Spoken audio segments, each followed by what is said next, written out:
Nah, kemudian dari sini kita bisa estimate smoothing parameter yang dibutuhkan untuk kasus 1000 milidarsi. Nah, smoothing yang dibutuhkan untuk 1000 milidarsi, dia butuh smoothing yang cukup tinggi, 0,56. Gitu ya. Dan seperti ini hasilnya. Oke, ya kita bisa ikuti dulu di sini ya. Resolusi dari quartz gauge kan 0,01 psi. Ini masih lebih detail dibandingkan yang dibutuhkan untuk kasus 100 milidarsi. Yang 100 milidarsi dia butuh 0,018. Gitu ya. Nah, tapi kalau piezoresistive gauge, dia udah nggak cocok karena resolusinya tidak mengakomodasi kebutuhan resolusi 100 milidarsi. Gitu ya. Tapi kalau kasusnya sudah 1000 milidarsi, kedua gauge itu nggak cocok. Karena tidak cukup tinggi, tidak cukup bagus resolusinya untuk dipakai di kasus 1000 milidarsi.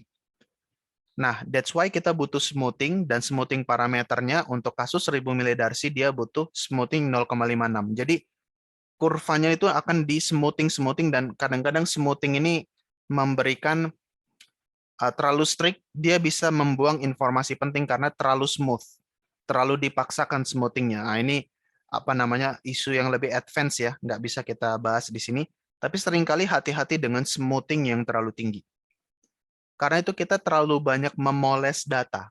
Smoothing itu kan sebenarnya dipoles datanya gitu ya, dengan teknik smoothing gitu. Kalau smoothing kita terlalu tinggi, hati-hati, ada data atau informasi penting bisa hilang. Ya, ada profil-profil yang sebenarnya penting, misalnya dual porosity itu penting, tapi karena kena smoothing dia bisa hilang.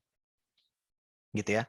Nah, while this is higher than we would like to use, biasanya smoothing yang bagus itu yang nggak terlalu tinggi lah, 0,1, 0,2 gitu ya.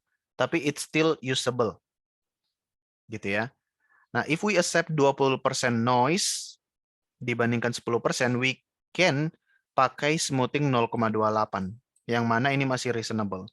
Jadi, bolehlah sedikit ada noise gitu ya. Expected pressure itu 3.800, would be 78% full scale dari 5.000 psi. Oke, but only 39% kalau kita pakai gauge 10.000 psi. Gitu ya. Jadi pressure kita kan tadi dari PWF yang kita hitung dari initial pressure, PWF-nya itu kan 3.800, yang mana ini masih masuk dalam gauge dengan spek 5.000 psi. Jadi masih bisa kita pakai pressure gauge yang speknya 5.000. Gitu ya. Tapi kalau kita bisa pakai yang 10.000, ini lebih bagus lagi. Tapi pressure gauge yang lebih tinggi speknya 10.000 psi tentu akan lebih mahal ya. Tapi kalau boleh dipakai, ya kita prefer yang 10.000. Jadi kita bisa yakin semua data itu bisa tertangkap oleh pressure gauge kita. Nah, hasilnya gini.